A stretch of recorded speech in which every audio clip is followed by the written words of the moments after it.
بعد أعوذ بالله من الشيطان الرجيم بسم الله الرحمن الرحيم ولو أنهم إذ ظلموا أنفسهم جاءوا فاستغفروا الله واستغفر لهم الرسول لوجدوا الله توابا رحيما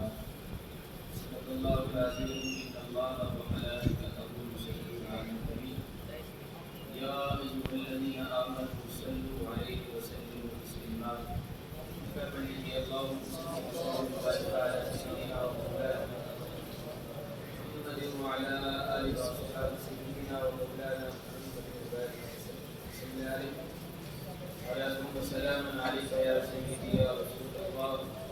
وسلم عليك وعلى آلك وأصحابك يا سيدي يا رحمة للعالمين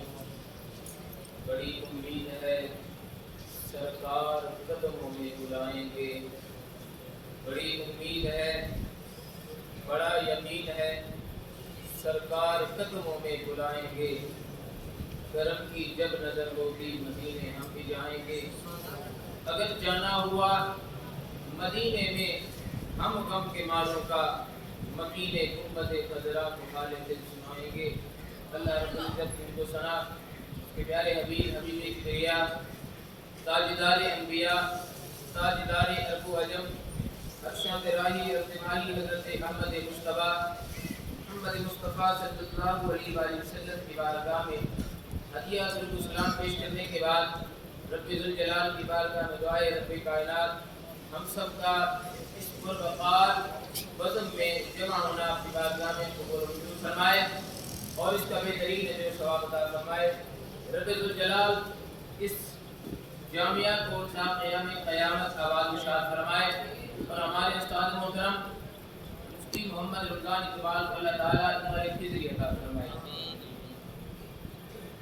میرا موضوع آپ نے سماعت فرمایا فضائل مدینہ طیبہ، اس کا نام پہلا جو نام تھا یثرب تھا۔ جب رسول اللہ صلی اللہ علیہ وآلہ وسلم اللہ نے معراج کے لیے اپنے محبوب کو بلایا، جبریل امین لینے کے لیے رسول اللہ کو آئے، میرے محبوب کو مکہ سے معراج کے لیے لایا گیا۔ جب رسول اللہ معراج کے لیے جانے لگے،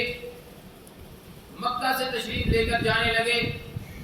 راستے میں ایک بستی آئی جس کو یثرب کہا جاتا ہے۔ وہاں آ کر جبریل امین نے محبوب کی بارگاہ میں عرض کی، یا رسول اللہ صلی اللہ علیہ وسلم، آپ نے مکہ سے جہاں پر ہجرت کرنی ہے وہ یہی بستی ہے، اس لیے آپ چلیے یہاں پر 2 رکعت نماز ادا فرما لیں۔ محبوب نے وہاں 2 رکعت نماز ادا فرمائی، پھر رسول اللہ نے معراج کا سفر جاری رکھا۔ معراج کر کے جب تشریف لائے، پھر اعلان نبوت کیا ہوا تھا تو کفار کے ظلم و ستم کی حد ہو گئی، مسلمانوں پر ظلم و ستم ہونے لگے۔ اللہ نے محبوب کو حکم دیا، محبوب اپنے امتیوں کو، اپنے غلاموں کو مدینہ کی طرف ہجرت کو حکم دو۔ اب وہاں اللہ کے نبی نے سارے غلاموں کو تھوڑے تھوڑے کر کے مدینہ طیبہ کی طرف ہجرت کا حکم دیا۔ بلال حبشی کو فرمایا، بلال جاؤ مدینہ میں جاؤ، کچھ لوگوں کو اپنے ساتھ لے لو۔ حضرت بلال حبشی نے رسول اللہ کی بارگاہ میں عرض کی، یا رسول اللہ صلی اللہ علیہ وسلم، میں بندہ ناچیز آپ کی بارگاہ میں صرف یہی عرض کروں گا کہ آپ اپنے ساتھ مجھے ہجرت کے ساتھ لے کے جائیں گے، جب آپ ہجرت کریں مجھے اپنے ساتھ لے جانا۔ اللہ کے نبی نے فرمایا،